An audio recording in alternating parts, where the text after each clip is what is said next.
Hey guys, what's good? I have something on my mind. I wanted to share it with you guys.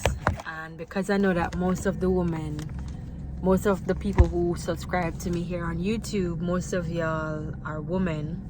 And I do have some men on here as well, but typically the men who follow me are the ones who are not afraid to admit the truth. No, there's something that's been on my chest, something that I've experienced, and something that I've seen happen with other women as well in relationships, where a man will blame a woman for burning a relationship down to the floor, like completely and utterly say to her that you're the reason why all of this was burnt down to the floor, not because I did something that caused you to lose trust, not apologizing for how you perhaps made her feel unsafe, but just utterly with your bare face, bare back, bare chest, just saying you're the reason that this entire relationship failed. And I wanted to speak on it today because if I've been through it sometime in the past, I know there are other women out there who have experienced it. And because I'm a woman who is all for woman empowerment and strengthening bonds with sisterhood, because there's a strong masculine energy that is around the world, right? It's a man's world is what they say. And in Jamaica especially, where I live, it's a male dominant. It's very male masculine here. And so many times we women, we don't stand up for ourselves. And so because we tend to, many of us get into relationships where when we're vulnerable, when you open up your heart to somebody, that's you being vulnerable. No matter what position, what you've been through, that's you being vulnerable. And when you open up your heart to somebody, you give your all in a relationship where you love somebody, another person loves you. And then there's different things, different behaviors, different patterns that will emerge while you're in that relationship. And it will cause you to love the person more, distance yourself from the person, query, be investigative, different actions warrant different things, especially if you are a normal mental person. Mentally you're sane, there's nothing wrong with you. Different actions are going to trigger different reactions, right? Comment below. So if you're in a relationship that has been going strong for like a year, 2 years, 3 years, and then at the end of that relationship, somehow the relationship don't work out, and one partner, whether they male or female, has decided to put all the blame on one single person in the relationship, do you think that this is something that is normal? Do you think this is something that needs to be pursued? Do you think that the person who's putting all the blame on somebody else, on the other party, do you think that that person is healthy mentally? Right? And I ask you guys this because I know on here I have persons who are in their 20s, 30s, 40s, 50s, 60s. I attract a variety of different age groups. There's no one set age group. Well, I will say majority of us are like within the 35 to 45 region. That's the majority of us are in that area, the late 30s, early 40s, right? But I do have a diverse audience on here. But how can you as an individual say with your big chest that everything that went wrong in the relationship is that person's fault? There's something wrong. There's something wrong. Right? And so I wanted to say to you ladies who are experiencing this currently, quiet yourself and ask yourself this question. Do you love you? Just look at yourself and say, do I love me? Do I validate myself? Do I need this person's validation to make me feel good about myself, that I somehow was not the person to blame in this relationship? I am not crazy. My feminine intuition, it will never lead me astray. Deep down, when something is off, and if I say something about it and the person makes me feel invalid, makes me feel like I'm crazy, preposterous for thinking certain things, right? Well, it could be related to anything. Do I allow that person's opinion validate or place value on my feelings? Are my feelings valid? No. You have to validate yourself. You have to love yourself. And loving yourself can be as simple as sitting down, quiet time, saying affirmations. Even if you don't believe in them, say the affirmations. I am love. I trust myself. I validate myself. Because many of us, when we wake up in the mornings and we say those affirmations, we may not hear that or receive that from anybody else in the world, but it's important for us to receive it ourselves.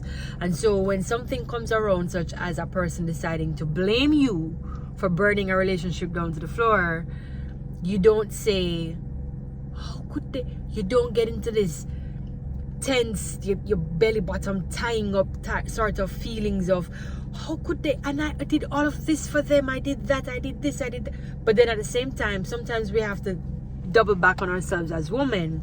Why do you feel the need to give so much of yourself to somebody who does not necessarily reciprocate your love, your kindness, your care? Think about the persons who love you. How often have you given them the love that you've been giving somebody else that just does not deserve it? You know, and I think I'm so happy, I'm so grateful for the experiences that I have experienced over the last 2 years, because I think where I'm at now, guys, is a place of, I used to be so excited for romance, and now I'm just like, let me romance myself. Let me romance myself, you know, because the greatest gift you could give to yourself is romancing yourself, loving yourself, cooking a beautiful dinner for yourself, clean up your house for yourself, wear a beautiful outfit for yourself, not because you want somebody out on the road to validate you, to tell you, oh, you look great today. Nah. So that when you pass your reflection anywhere, you can be like, shoot, is that me? I only missed 1 day at the gym, so I've been going 4 to 5 days at the gym. I've been doing good. Yeah, baby, you look good. And that makes you feel good, because the thing is that if somebody tells you outside that you look good, and in yourself you don't really feel like you look good, then that compliment is just going to fly over your head. But once you start to validate yourself, it's a different type of self-love. It's a different sort of validation, you know. So I just wanted to drop this video here because I was triggered earlier into creating this video, because I know if I feel this way about a certain concept, such as, you know, being blamed 100% for things that go wrong, and I think men do that a lot. I'm talking about heterosexual relationships right now. I'm not talking about, I can't speak for lesbianism, I can't speak for gay men. I really don't know, because I've never been in a relationship like that. I really don't know what the structure is. I really don't know, so I can't speak on behalf of those people. I'm speaking on behalf of like heterosexual females and males. If you're with a partner who is constantly not seeing where they go wrong, who is constantly seeing all your worst, seeing all your bad, highlighting the bad, because the more you highlight bad, more you highlight negative, whatever you focus on, that multiplies. So for example, if you're in a class, one of the tactics I like to use is, if I see a student who's constantly getting something wrong, they keep whining in a weird way, for example, I'll compliment them on the way they use their hands. I'll compliment the way that they use their face or something else to distract them from the negative. Because when you focus on a negative, it empowers that negative and it multiplies. If you focus on abundance, positive energy, it will multiply. Whenever I'm in a depressive state, which I have been in, thank God for dancing, it has pulled me out, and thank God for therapy. When you're in a depressive state, it's like all you want to do is focus on everything that's going wrong in your life. Everything. Oh, you woke up late. Oh, the outfit don't fit you like it should. Oh, there's a string hanging. And it's like many times the negativity, it's so minute compared to all the greatness, all the beauty, all the glow that you bring into people's lives. And so if you're in a relationship where somebody's constantly pointing out your defects, that's going to multiply. Psychologically, that's not good for you. And if at the end of the relationship, that person says to you again, you know, I blame you for everything. I never once did anything to make you lose trust. This is what it was, and this is what you should have understood from that equation. Then, baby girl, that's not the person for you. That's not the person for you. And as much as I am not interested in romance right now, because I'm so obsessed with trying to figure out how to make my business profitable in such a way that I can take care of my mother, you know. I do believe in love, but for me to allow somebody else to try to romanticize me the way I've been romanticizing myself, that person has to really come good. That person has to worship the ground that I walk on. That person has to just be absolutely amazing. I carry you to the beach. You don't sit down one place and say, you know, I can't swim, I can't go into the water. But be willing to explore life, you know. And I think that it's crazy how the narcissistic people of this world are always the people who are actually narcissistic, and always the people who are accusing others of being narcissistic. Be careful, be wary, because there are lots of different types of human beings on this earth. There are people of God, if you believe in God, and there are people of the devil, right? And then there are people who are in between, who just do not know who they are. To me, those are the people who are the most dangerous. People who don't know who they are, and they try to make you feel like you're wrong for having a choice. There's good and there's bad. And the bad people will try to make you feel less than you are. A good person, a good friend, a good lover will never make you feel less than you are, no matter how angry you are with each other. They won't make you feel like SHIT. People will forget what you say. People will always remember how you made them feel. And if you're in a relationship where somebody's constantly making you feel like you're less than, it's okay if somebody makes you feel like, in terms of like your skill, you're inadequate, so they're constantly boosting you to do better. But when a person makes you feel like you're less than, you're not valuable, baby, it's time to leave.